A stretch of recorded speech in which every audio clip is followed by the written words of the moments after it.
up everyone? Welcome to our study session for CS Executive Group 2.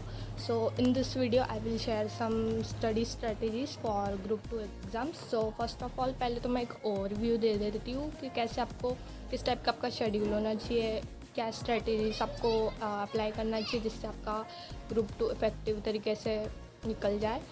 So remember first step होता है एक study schedule बनाने का। Study schedule में आप मतलब डेली वीकली अपने गोल सेट कर सकते हो।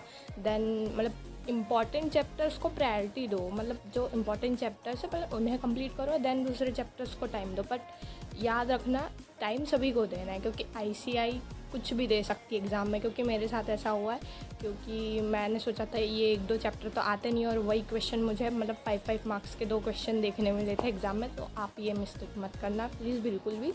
और एक स्पेसिफिक टाइम अलॉट करो हर एक सब्जेक्ट को। और अगर आप 10 घंटे पढ़ रहे हो दिन में तो 80% टाइम लेक्चर्स में दो, 20% सेल्फ स्टडी करो शुरू में। तो देन धीरे धीरे जैसे एग्ज़ाम क्लोज आते रहे, जैसे 1 महीना बचा एग्ज़ाम को, तो फिर देन 80% टाइम सेल्फ स्टडी को दो एंड 20% टाइम लेक्चर्स देखो, मैराथन्स देखो, और इससे आप कवर।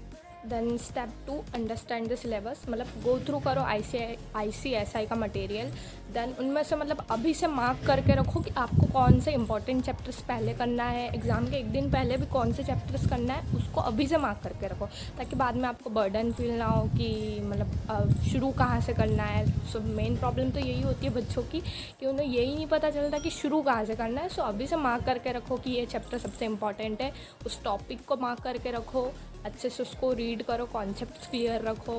देन की पॉइंट्स को हाईलाइट करते जाओ, स्टिकी नोट्स यूज़ करो, हाइलाइटर्स यूज़ करो। उससे ना मतलब माइंड फ्रेश रहता है, हैप्पी मूड हो जाता है और पढ़ने का भी अच्छे से मन करता है। सो ऐसा मत सोचो कि बच्चों वाली चीज़ें बता रही हूँ, पर ये करना ज़रूरी है। बिकॉज अपना माइंड जो है ना वो बहुत ज़्यादा स्ट्रेस्ड हो जाता है एक टाइम को लेके कि यार ये क्या है, ब्लैक एंड वाइट्स नोट्स वगैरह पढ़ने का। सो कलर पेन्स यूज़ करो तो हैप्पी मूड भी रहेगा और अच्छे से पढ़ भी पाओगे, ठीक है। So step 3 is use active learning techniques. Means मतलब अपना सबसे इम्पॉर्टेंट पार्ट होता है सेल्फ नोट्स बनाना और समरी नोट्स बनाना, क्योंकि सबसे ज़्यादा हेल्प वही करते हैं 1 डे बिफोर एग्ज़ाम का। वरना आपका कोई मतलब नहीं होता है पढ़ने का। पूरी बुक भी पढ़ लोगे फिर भी 1 डे एग्ज़ाम बिफोर 1 डे तो मतलब पूरा सिलेबस गो थ्रू करो तो अभी कॉन्फिडेंस आता है, वरना नहीं आता है। तो आपको समरी नोट्स बनाने हैं, ओन लैंग्वेज में बनाने की कोशिश करो स्पेशली तो।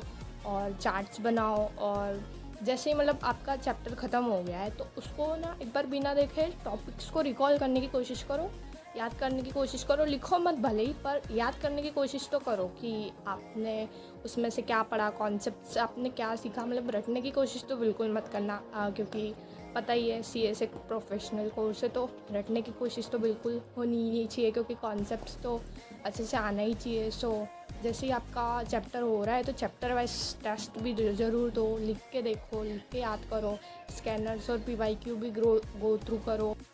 सो स्टेप 4 होती है practice with mock test and PYQs. ये सबसे इम्पॉर्टेंट पार्ट है, इसको तो मिस करे बिना एग्ज़ाम में जाना ही मत। और आपका मैं गारंटी दे सकती हूँ ये करे बिना अगर आप एग्ज़ाम में गए तो आप पास भी नहीं हो सकते।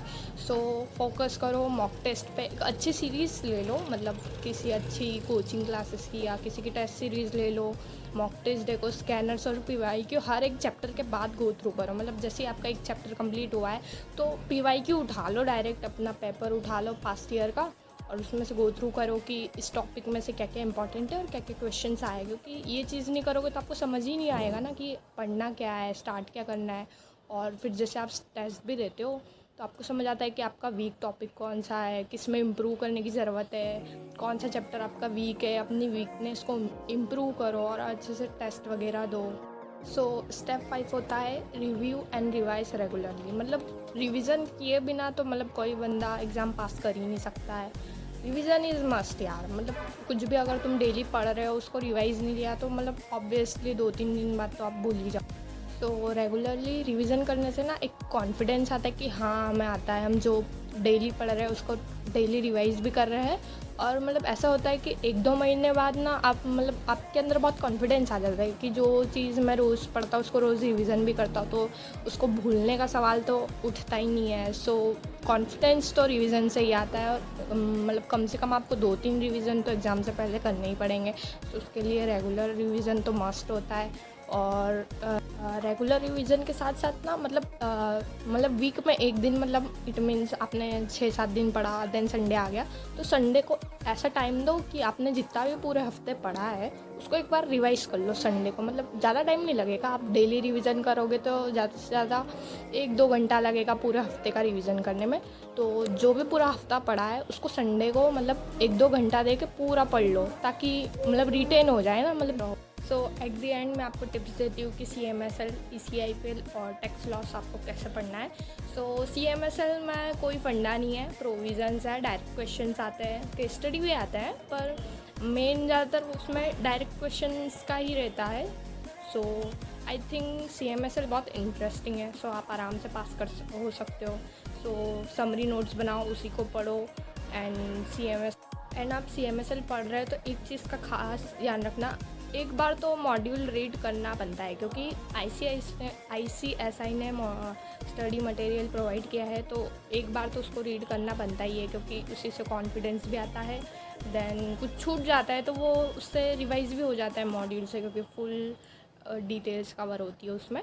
सो CMSL में प्रैक्टिकल क्वेश्चंस पे भी बहुत फोकस करना क्योंकि प्रैक्टिकल क्वेश्चन में से मिनिमम 15 से 20 नंबर के तो प्रैक्टिकल क्वेश्चंस आती हैं एंड बहुत इजी पीजी आते हैं, आप आराम से कर सकते हो। सो नेक्स्ट ECIPL पे आता है, my favourite and interesting subject. वो मतलब एकदम बोनस सब्जेक्ट है आप लोगों के लिए क्योंकि ECIPL बहुत इंटरेस्टिंग है। उसमें पार्ट भी तो इतना इंटरेस्टिंग है, आपको सिर्फ 5-6 चैप्टर्स पढ़ने और उसमें कम से कम 40 मार्क्स का आता है। सो उसको बिल्कुल मत मिस करना।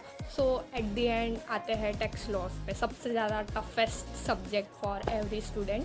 सो सब लोग इसी सब्जेक्ट से सबसे ज़्यादा परेशान होते हैं पर टैक्स लॉस आप जितना सोचते हो उतना टफ भी नहीं है। मतलब टैक्स लॉस में सबसे बेस्ट बात है कि इनडायरेक्ट टैक्स 40 मार्क्स का आता है, डायरेक्ट टैक्स 60 मार्क्स का आता है। तो आपका मेन फोकस इनडायरेक्ट टैक्स पे ही होना चाहिए और बहुत इजी क्वेश्चन आते हैं यार, आप आराम से कर लोगे क्योंकि उसमें मतलब आपको कॉन्सेप्ट क्लियर होनी चाहिए, प्रोविजंस आपको पता होने चाहिए।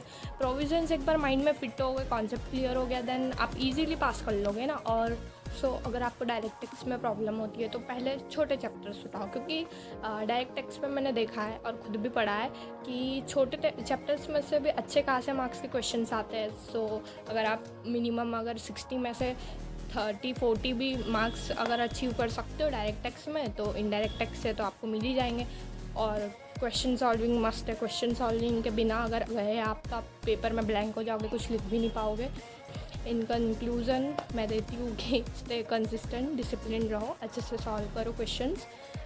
So thanks everyone for watching this video and share if you like it and subscribe my channel and share to everyone। और कुछ भी क्वेश्चंस हो आप कमेंट डाउन कर दो, मैं आपको रिप्लाई दे दूँगी।